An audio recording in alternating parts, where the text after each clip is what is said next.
আজকে খুব স্বাদ একটা সালাদ রেসিপি নিয়ে চলে আসলাম ব্লগ বাই তাহমিনা থেকে। আমি তাহমিনা।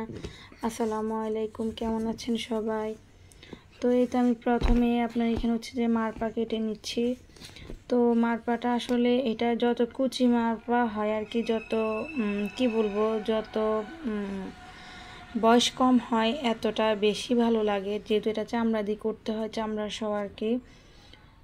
তো আমি এটা কেটে নিচ্ছিলাম। আসলে আমি ছুরি দিয়ে যে কাজটাই করি ওটা একটু আস্তে ধীরে স্বস্তিতেই করি, কেন হাত কেটে যেতে পারে। বা এখন আবার আমার হাতটাও বসে গেছে ছুরি নিয়ে কাটা, যেহেতু আমি এখন একটু কাটাকুটা কম করি ছুরিতে। যখন প্রেগনেন্ট ছিলাম তখন তো বসতে পারতাম না, তখন ছুরি দিয়ে কাটাকুটা করতাম, তখন হাতটা খুব চালু ছিল। তো এটা আবার একটু পাতলাও করতে হবে, সেজন্য একটু আস্তে আস্তে কাটতেছিলাম। তো প্রায় আমার কাটা শেষ। এই তো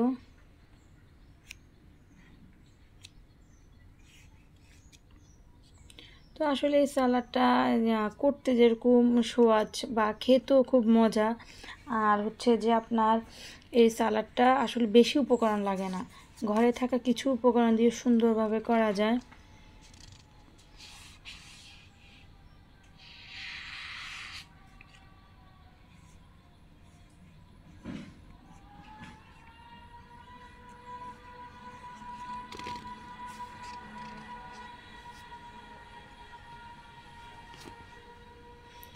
তো আমার কাটা শেষ, এখন আমি নিয়ে ফেলতেছি।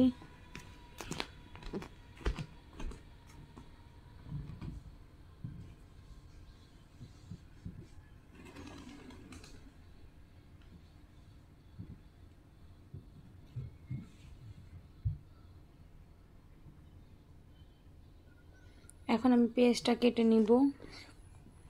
পেঁয়াজটা আসলে আপনাদের মন মতো করে আপনারা কাটতে পারেন, যে কেউ যদি একটু মোটা রাখতে চান সেও রাখতে পারেন, কেউ একটু পাতলা করলে সেটাও করতে পারেন। তো আমার কাছে পাতলাটাই ভালো লাগে, মিশে যায়, সেজন্য আমি পাতলা করে কাটি।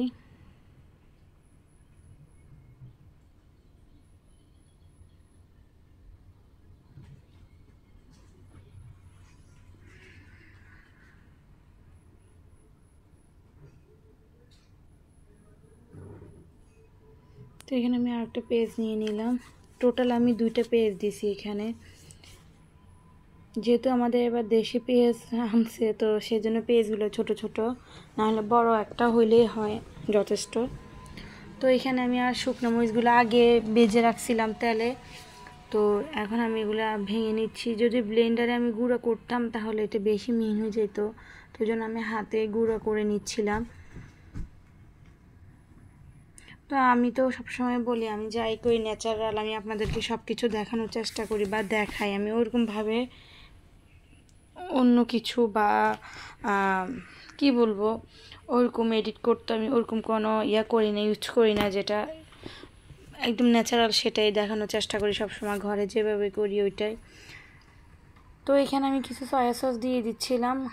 সয়া সসটা আমার এটা ছিল যে আপনার ডার্ক সয়া সস ছিল না, সেজন্য কালারটা এরকম আসছে। আর আমি সবসময় হচ্ছে যে অন্য ব্র্যান্ডের ইউজ করি, ওই দিন ছিল না, ওই জন্য এই ব্র্যান্ডটা আনছিলাম।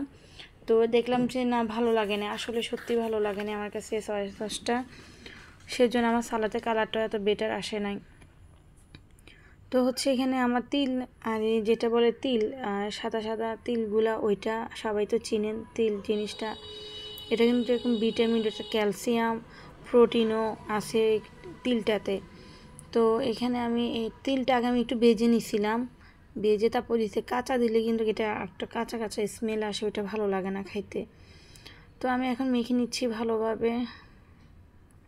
আর হচ্ছে যে এই সালাডটা আপনি গ্রিল বলেন, পোলাও বলেন, যে কোনো ফাস্টফুড আইটেম সব কিছুর সাথে খাইতে পারবেন, দারুণ যায়, দারুণ, একদম অনেক মজা লাগে খাইতে।